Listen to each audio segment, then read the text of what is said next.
খবর পেলাম, আপনাদের একটু শেয়ার করে দিই। একটি খবর হচ্ছে, নেতাজি ইন্ডোরের সভা যখন শুরু হয়েছে, সবার আজকে সঞ্চালক ছিলেন ফালাকাটার বিধায়ক দীপক বর্মন। তো দীপক বর্মনকে অমিত শাহকে মঞ্চে তোলার আগে অ্যানাউন্স করতে হচ্ছে, আমাদের অনেকের মোবাইল খুঁজে পাওয়া যাচ্ছে না, যদি কারো মোবাইল গুলো খুঁজে পেয়ে থাকেন তাহলে কাউন্টারে জমা দিন। মানে কাদের নিয়ে সভা করছেন আমি আর এই বিষয়ে বিস্তারিত গেলাম না।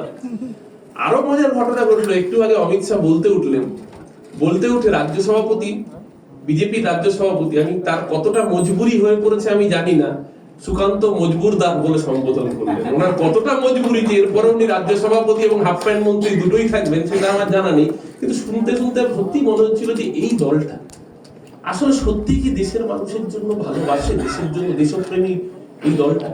22 তারিখ পেহেলগামে অ্যাটাক হলো, নরেন্দ্র মোদী সৌদি আরব। যেদিনকে আক্রমণ হলো সেদিন থেকে হিন্দু মুসলমান শুরু হলো। আমরা কিন্তু কেউ বলিনি হিন্দু মুসলমান ন্যারেটিভের কথা। সৌদি আরবে ছিলেন নরেন্দ্র মোদী, 23 তারিখে ফিরলেন। আমরা ভেবেছিলাম পেহেলগামে যাবেন, তৃণমূল কংগ্রেসের প্রতিনিধি দল কাশ্মীর গেল, যাওয়ার পথে জীবন আশঙ্কা হয়ে গিয়েছিল, প্লেনের বিপর্যয়ে, সকলে জানেন। নরেন্দ্র মোদী পেহেলগামে যাননি, 24 তারিখে বিহারে চলে গিয়েছিলেন ভোটের প্রচার করতে। পার্থক্যটা খুব পরিষ্কার। এই দেশের দুর্দিনে যখন আমার দেশ আক্রান্ত, মমতা দি, অভিষেক বন্দ্যোপাধ্যায় বারবার করে বলছেন যে এই সময় আমরা দেশের সরকারের পাশে, বিজেপির পাশে না থাকতেই পারি, দেশের সরকারের পাশে। বার্তা দিচ্ছেন অভিষেক বন্দ্যোপাধ্যায়, বার্তা দিচ্ছেন সারা ভারতের সব বিরোধী রাজনৈতিক দল। আর সেখানে কোন দৃষ্টান্ত স্থাপন করছেন? যারা দেশের ক্ষমতায় আছেন, তিনি নরেন্দ্র মোদী হন বা অমিত শাহ হন, আজকে দিনের আলোয় জলের মতো পরিষ্কার। দেখুন, 2026 নিয়ে খুব বিশাল চিন্তার প্রয়োজন নেই, কারণ আপনি আপনার প্রস্তুতি কতটা সেটা আপনি আপনার বিরোধীর প্রস্তুতি দেখলেই বুঝতে পারবেন।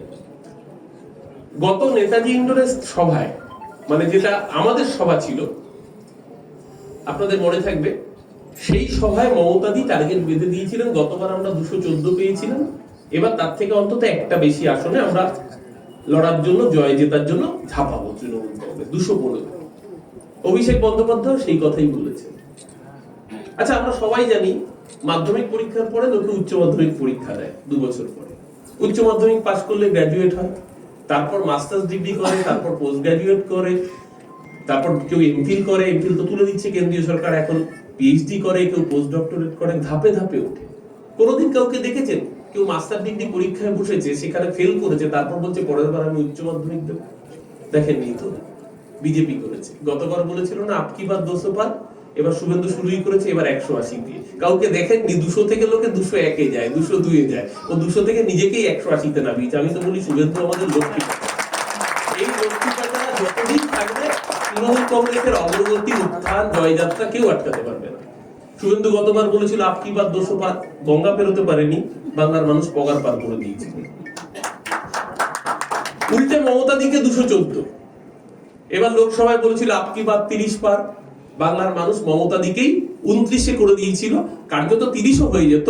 সুকান্ত মজুমদার, ওই এখন তো জানা যাচ্ছে ওনার স্ত্রীর নাকি 2 জায়গায় ভোটার লিস্টে নাম আছে, জলপাইগুড়িতেও নাম আছে, বালুরঘাটেও নাম আছে। তারপর গুজরাটের লোকেদের কিভাবে বালুরঘাটের ভোটার করা হয়েছে, যাদের গুজরাটেও নাম রয়েছে।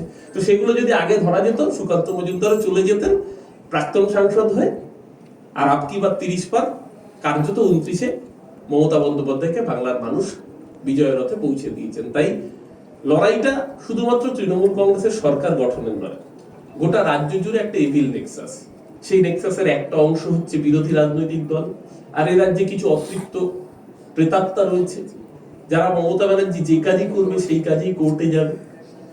তারা চাইছে যেন তেন প্রকারে রাজ্যে একটা অস্থির অবস্থা তৈরি করতে, যাতে সেই অস্থির অবস্থার সুযোগ নিয়ে কোর্টকে হাতিয়ার করে, কারণ যেহেতু সংবিধান স্বীকৃত অধিকার, আদালতের রাস্তায় যাওয়ার অধিকার সকলের আছে, বিভিন্ন সময় বিভিন্ন মামলা করে বিভিন্ন প্রসেসকে দীর্ঘসূত্র করা এবং তার সুবাদে রাজ্যে একটা অ্যানার্কির পরিস্থিতি তৈরি করা।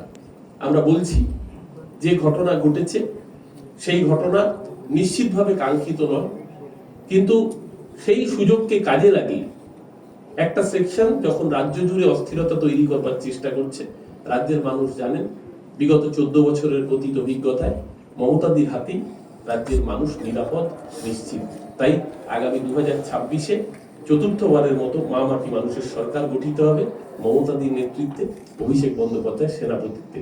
আর সেই সরকার গঠনে অন্যতম ভূমিকা নেবে সোশ্যাল মিডিয়ার এই কমিউনিটিগুলো। দেবাংশু নিজে সোশ্যাল মিডিয়া নিজে দায়িত্ব দিয়েছে। দেবাংশু নিজে অত্যন্ত জনপ্রিয়, শুধু তাই না, ও প্রত্যেকটা কমিউনিটিকে ওর মতো করে চেষ্টা করে তাদের পাশে থাকা। আমি এমন কোনো কমিউনিটি অনুষ্ঠান দেখিনি যেখানে দেবাংশু নিজে উপস্থিত থাকে না, সেটা টিএমসি হোক,